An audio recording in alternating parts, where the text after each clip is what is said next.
What's going on, everybody? Welcome to another episode of the Commercial Real Estate Blueprint Podcast. We have another episode where we're just going to give you guys an update of what we're working on. We got a lot of good positive feedback on these episodes, and people seem to like them a lot. And just basically us just talking through deals we're actively working on, because that's the goal of the podcast. It's to add as much value, because from the beginning, we wanted to bring you along on our journey as we're buying deals, talk about what we're learning in the day-to-day, like in the moment. So literally these updates are typically like, stuff that's happening right now. So I think it's pretty cool. And I like this format a lot. I know Jesse does, and we've had a lot of compliments about it. So we've got another update episode. But before we get into all that, Jesse, what you been up to? What you guys been doing?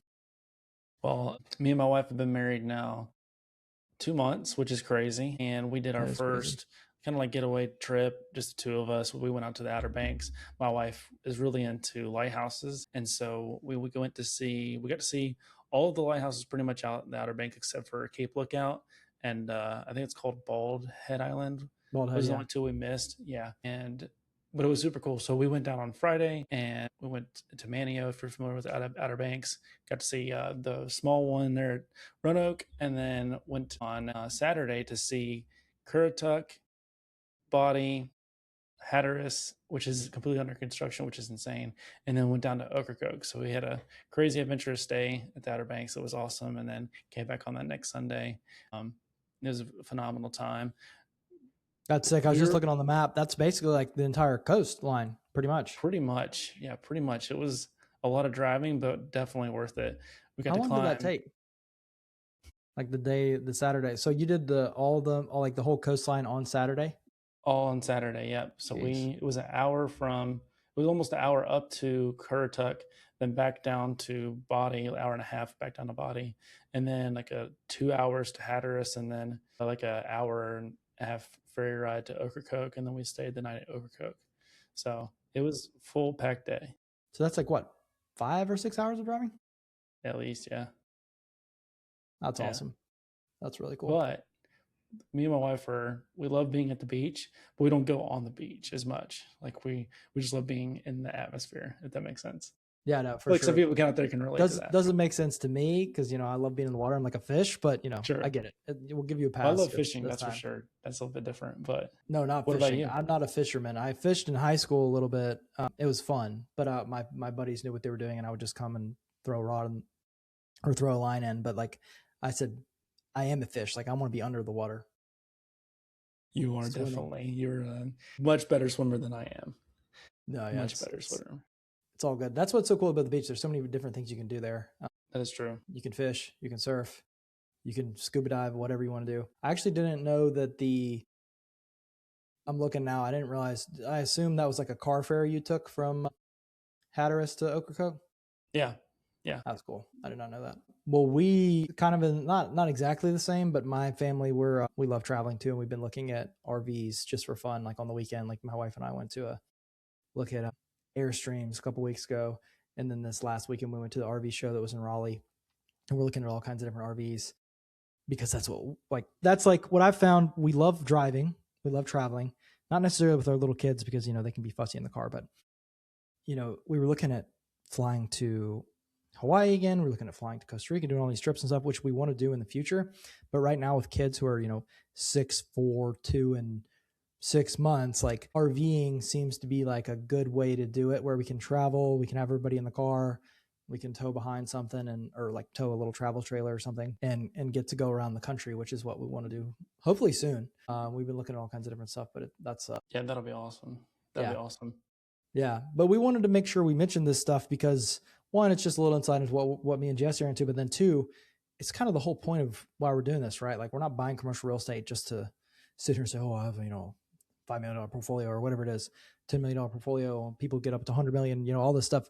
No, we're doing this stuff because we're trying to have time freedom. We're trying to buy back our time through having properties that have cash flow to where we can go do this stuff that we enjoy and that we love. And that's like literally the whole point. So 100%. Absolutely love it. We were going to give a quick update on the deals we're working on.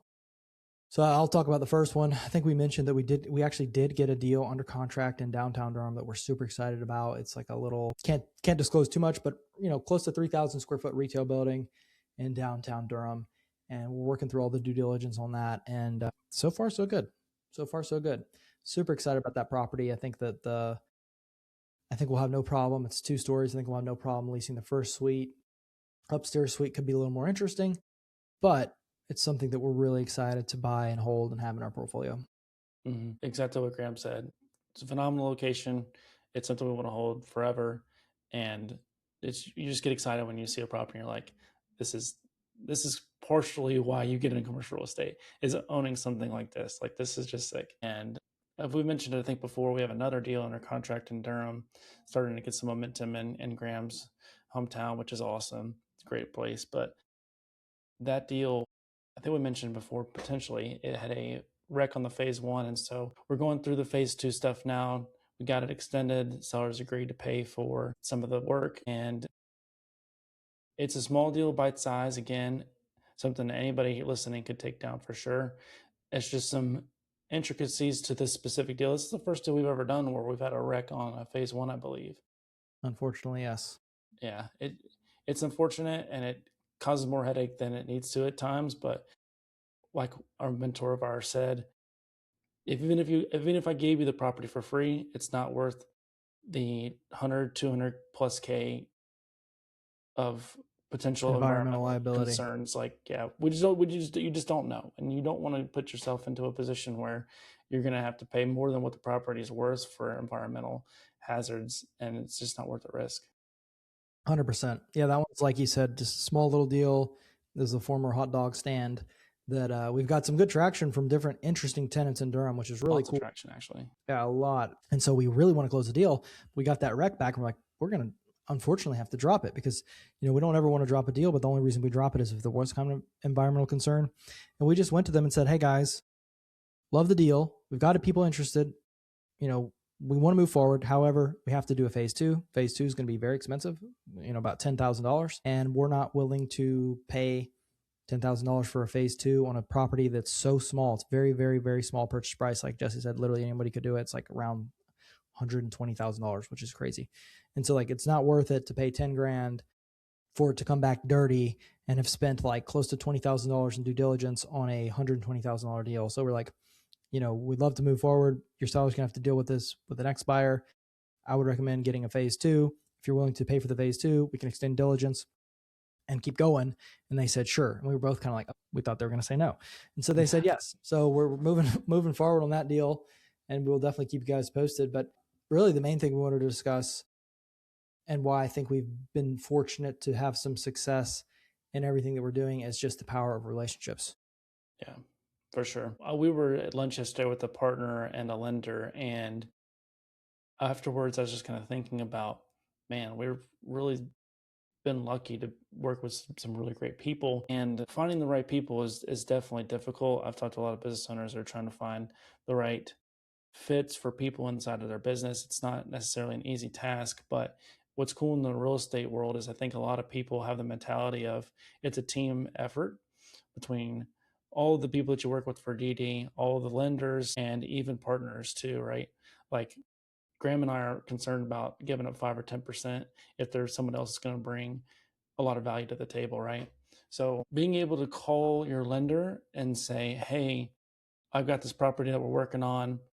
Like, what do you think? Is this something that you're able to take down with us, and have that honestly intimate knowledge of, because he understands your personal finance situation and who you're working with, and just having something like that is just irreplaceable, honestly. And same thing goes for your DD partners. So somebody that's your contractor somebody that you can call immediately and say, hey, we have this issue going on our property. Do you mind if you can swing by like today and take a look at it? And he can call you right back and say, yeah, it'll be $2,000 to fix that, or it'll be $3,000 to do this, this, and that. I think this will be better, more cost effective to do it this way.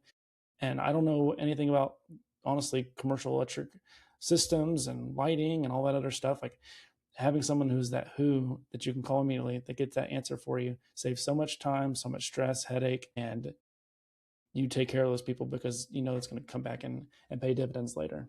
100%. And I'm laughing because we've been told we say 100% too much, and I just said it again. But anyways, the moral of the story is it's that who not how mentality. If you haven't read that book, you should read it. It's amazing. I think about like, there's actually this really interesting for the people listening. Gosh, I can't remember what it's called, but it's this guy who has a marketing business and he tells these stories on YouTube for these real estate investors. And he takes, like, for example, this one was about Trammell Crow. And he does this really intricate 40-minute long video about his story. And he uses that as a marketing piece saying, this is what I can do for you. And he's basically like, people who are investing in real estate, like operators or GPs or whatever, he's like, the best GPs aren't necessarily or the ones who get the most business aren't necessarily the best GPs. The ones who get the most business are the most well-known. So anyways, he uses that product as a showcase. Very interesting. You should go check it out. But the one I watched on Trammell Crow was talking about how this dude built his empire off of partnerships. He partnered with everybody. He found a good operator in a market and he partnered with them. He got behind them and gave them like whatever they needed to be successful.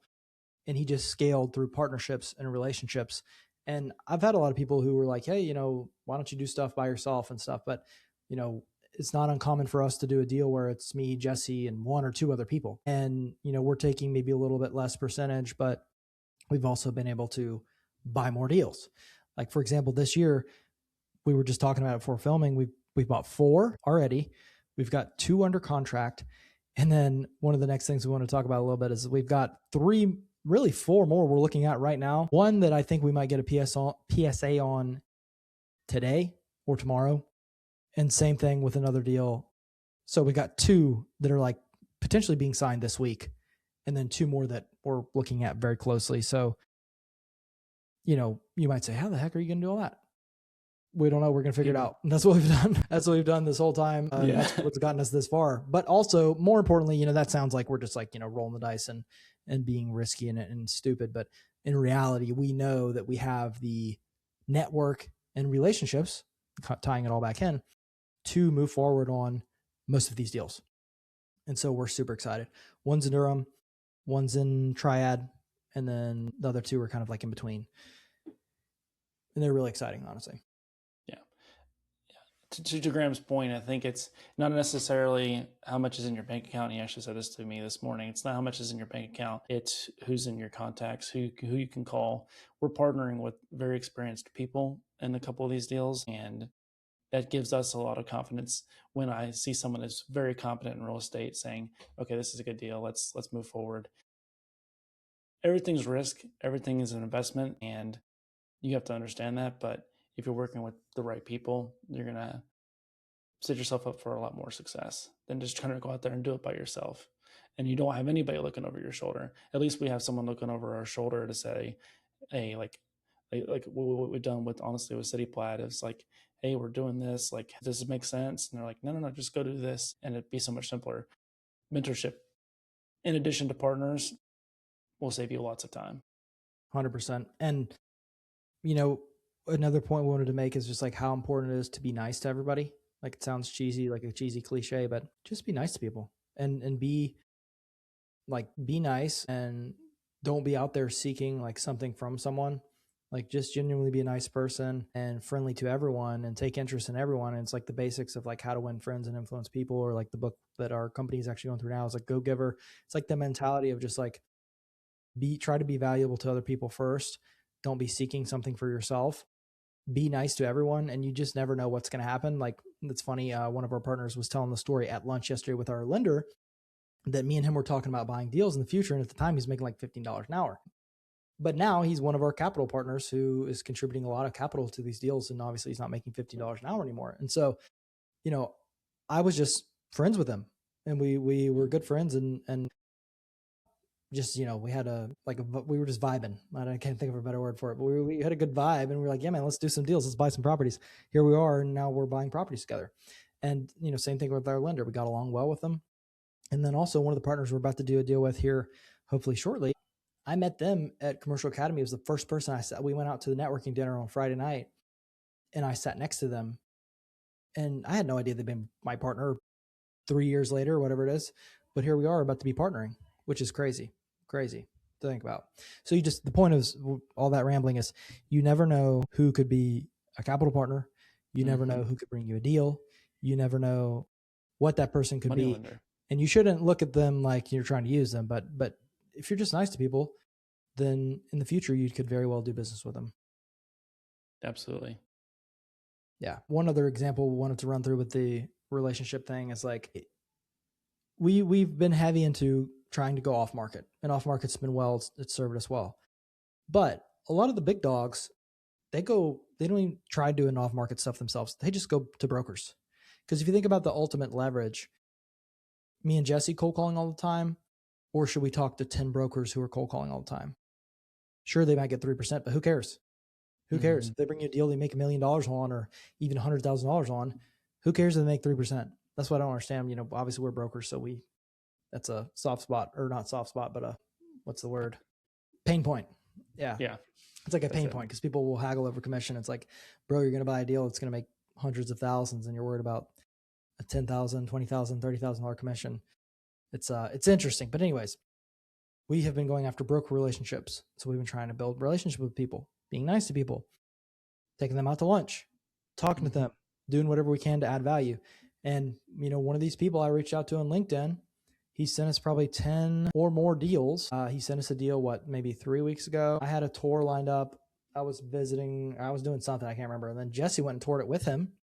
Yeah. Jesse talked to the owner, it presented well. And, we presented to one of our other partners. And that's one of the deals we might go under contract on. And that all came from a broker relationship. And it's off market. It's not, I think everybody thinks that it's broker. Okay, he's just going to go list it, and then at least I'll get the first look day it goes live or something. Like, no, like a lot of these deals are done through brokers and also off market. That's a big thing I think people miss. Yeah, and that's actually a great point. That's a great point. When we say broker relationships, let us give you a pro tip on who you should look for. You should look for somebody who is just wheeling and dealing in investment sales, on market, off market, and they're just a beast. You should find somebody like that. It's going to be harder to get on their buyer list. You're going to have to earn their trust, but you should try to get somebody like that who's wheeling and dealing that. Other person that you should get is a young broker, a new broker, somebody who does not have a lot of clients, but they're young and they're hungry and they're out there cold calling. That's one of the best, because you come to them and say, hey, look, I'll be a real buyer for you. I'll be one of your first or second buyers. Send me anything you come across. And then they're just going to funnel you opportunities. And that's what this guy was. He's a newer broker and he's just on the phones all day. And so it's perfect. Yep. The people you do not want to be going after, like this was actually perfect. Bob Knackle, when we interviewed him, said this. He said, you don't want to call me to find a deal. He said, I'm a listing broker. I'm representing my listing client. Therefore, I need to get the best possible price. So I'm going to put the property on the market. I'm going to try to get the best deal for my client, who's the seller. I'm going to create a competitive environment, and you're not going to get a deal from me. And there's brokers like that, and that's good. The listing brokers, that's how they should be. Not every broker has that level of like fiduciary duty. Some of them will list a property and they'll maybe even list it a little lower because they know it'll sell faster so they can get a commission faster. That's obviously not right, but it just depends. So anyways, you don't want to be dealing with a broker who is just focused on listing. And honestly, the bigger brokers, no shade against them. They have their job. They do a very good job of like leasing and selling properties for big groups. But most of the time, they're not going to be wheeling, dealing in deals. They're going to be selling market rate stuff. But you never know. It depends on the asset class. Yeah. Because a lot of times that type of broker is looking for buyers to float deals with, because in the end, like their motivation is they're probably going to try to get both sides of the commission. If I'm being honest, like that's what they're kind of trying to do. But it also is helpful to them too, because if we can be the guinea pigs to float the first LOI out there, okay, it doesn't make sense. That broker can now see, okay, he can go to that seller and say, hey, I've already bought you 1, 2, 3 offers. Like I can definitely get this done. Like give me the listing. Let's get it live. Let's try to create a competitive environment. And then it's good for the broker as well. So it's a mutually benefit. Wow. Mutually beneficial. I cannot talk today. Mutually beneficial relationship. Wow. For sure. No, trust me. We've all been there. I've done that 100 times. I think that was mostly everything we wanted to cover. One of the last things we want to talk about is we're coming up on September and we are doing our second coaching cohort. So we had amazing reviews from the first go round. We personally think it's priced very reasonable compared to what's out there. I think it's a really good value. We actually had a lot of people say that was an incredible value for what you get. It's 8 weeks of coaching, once a week calls on Wednesdays at 12 p.m. Eastern time. We'll sit down for an hour to an hour and a half and go over all kinds of subjects, but really it starts with your buy box of what you want to buy. And then it goes into how to actually find these deals and then it goes from once you find them, how to underwrite them. Then once you underwrite them, it's how to get them financed. Once you get them financed, it's how to close on them. And then afterwards, it's how to manage them. And this is not some, we're not some influencers. Jesse and I are not influencers. We're doing this every day. Like we wake up and we're just thinking about deals. We made an offer on that one in Durham that I mentioned earlier that hopefully we're going to get a contract for. And we were I was kind of haggling about one specific point. I woke up at 4 a.m. I think this was 2 nights ago. I woke up at 4 a.m. Could not go back to sleep because I was thinking, damn, I should not have done that. We should have had that contract, like under contract already. It's like we love this stuff. This is all we do. Yes. It's what we want to do and to keep growing. But in the meantime, with the podcast, we've been blessed to have a good platform. And if we can help other people get into it, whether you're going from residential into commercial, or you just want to start in commercial, you have no idea what you're doing. I personally think that the program we've built is really good for it. I literally wish that I had something like this when I first started, because it would have massively accelerated my journey. So if you're interested in that, I will put a link in the description. We would love to have you. We'll put it out there. If you have questions about it, you can email us or text us or call us, whatever. I'm happy to answer any questions on that. You got anything else, Jesse? That's it. I'm just writing down notes, so I'm already thinking about the next deals and what we need to be doing. Yeah, that's awesome. Awesome. Well, thank you everybody for listening. We'll see you in the next one. Thanks, guys.